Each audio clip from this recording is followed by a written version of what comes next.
Welcome back. Thanks for staying with us. Former Transportation Secretary Pete Buttigieg, well, creating a little bit of buzz about possible 2028 run after showing up in Iowa, kind of a campaign-looking like appearance, and there he acknowledged kind of a hard truth that Democrats are having to cope with, that they might have won if former President Biden had not sought re-election. Listen. Would the party have been better off if he had just not run for re-election? Maybe. And, right now, with the benefit of hindsight, I think most people would agree that that's the case.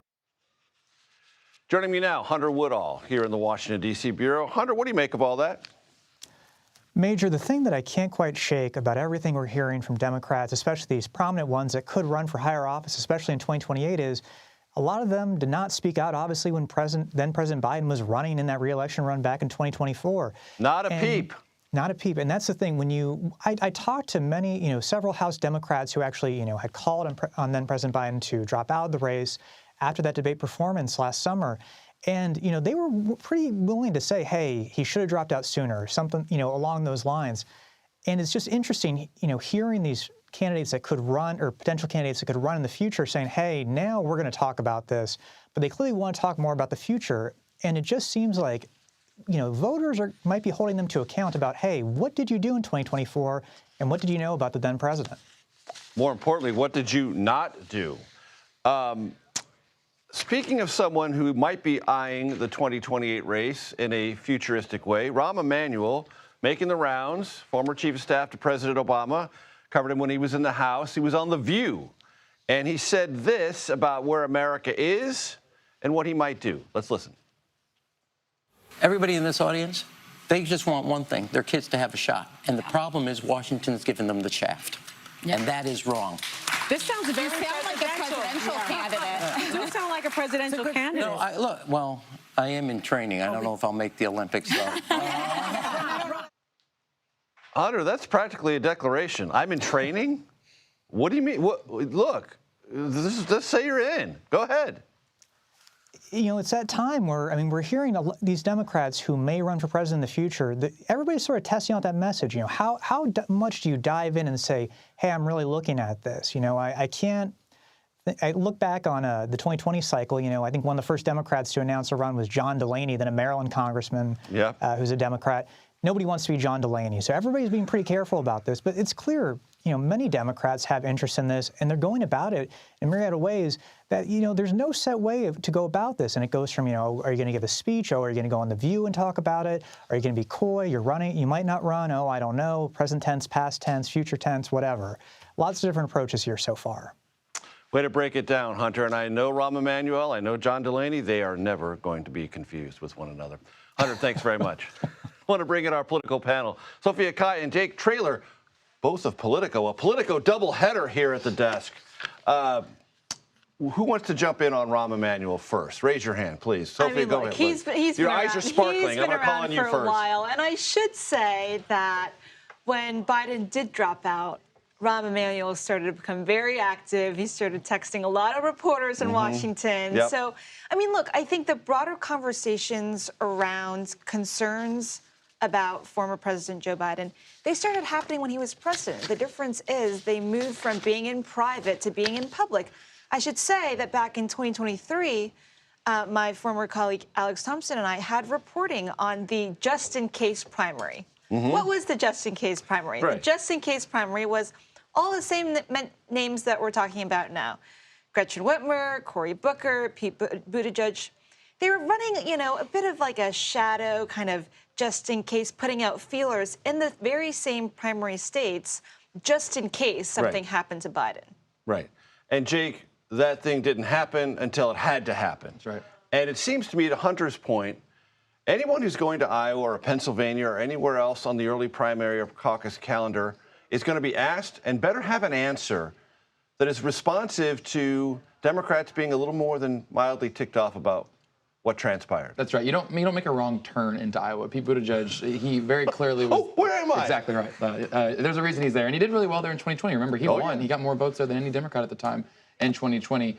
I think we're seeing across the aisle, Democrats have to answer this question of how do we respond to 2024 and what took place. We're seeing, people taking different approaches. California Governor Newsom has an approach where he's really embracing some of the MAGA individuals. Then you have AOC and Bernie kind of going on this defiance tour. Buttigieg is finding himself somewhere kind of in the middle, which is something he normally skillfully does well. He, though very much so, passed on a gubernatorial bid in Michigan, passed on a Senate bid in Michigan, finds himself in Iowa, is talking very presidential-like. You saw right there in that shot earlier, he's having to toe this line of awareness that Biden potentially wasn't the candidate. How long, but they're also having to answer how long did he know about that, and then how does he message going forward? Sophia, I want to talk to you about some reporting you've done about the DOGE caucus on Capitol Hill.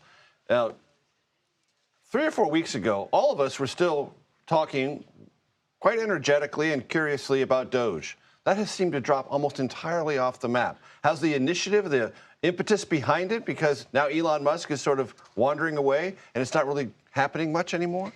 Yeah, so, the story of the DOGE caucus on the Hill is sort of like the story of DOGE, right? In the beginning, in December, November, there was a lot of interest, dozens and dozens of members. Everyone wanted to be a part of the DOGE caucus. Elon and Vivek came to the Hill. Hot ticket on Capitol Hill. Yes. They said, we're going to have congressional involvement in these cuts. That never happened. No. So over 2 months, you had the bulk of the cuts.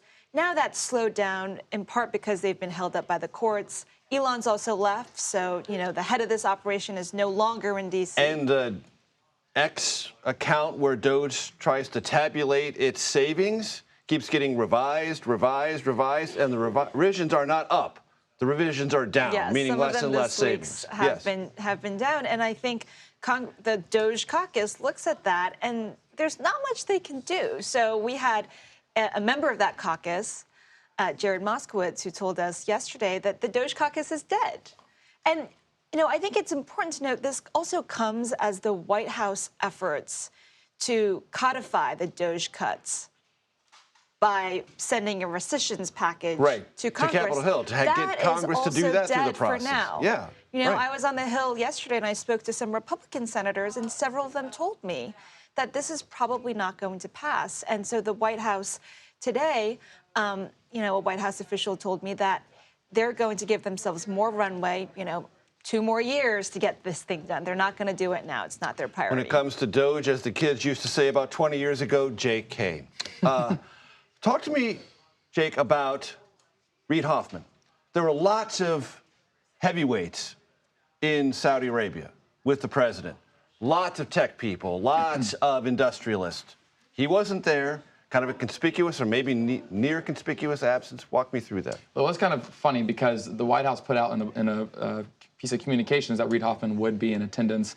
Then Reid Hoffman's chief of staff posted on X a photo with him at lunch where he very clearly was not in Saudi Arabia, saying, actually, he's at lunch here. So I don't think it's entirely shocking that Hoffman didn't attend. He has been very vocally supportive of Harris during her presidential run, not so supportive and close with Musk or Donald Trump. But I do think it's notable that on this foreign trip in Saudi, we have dozens upon dozens of these executives, these tech executives who, if Trump 1.0 in his first administration, we were not seeing this take place. Now he goes to Saudi Arabia and he's greeted by dozens of these significant individuals who are cozying up to Trump to curry favor for I think, a couple of reasons. One, they're in Saudi Arabia because they have potential heavy pocketbook individuals there in Saudi that they're hoping to get into America for their companies. But secondly, they're looking to cozy up to Donald Trump because these tariffs that are still in effect have drastically affected a lot of the companies and individuals that are there. So it's just very telling, this look versus Trump's first Saudi trip in his first administration. We didn't see this at all. You got to go where you can create dialogue to see that your interests are at least heard and possibly attended to. And they're talking. Jake Traylor, Sophia Kai, an outstanding Politico doubleheader. Thank you both. Thanks for having us.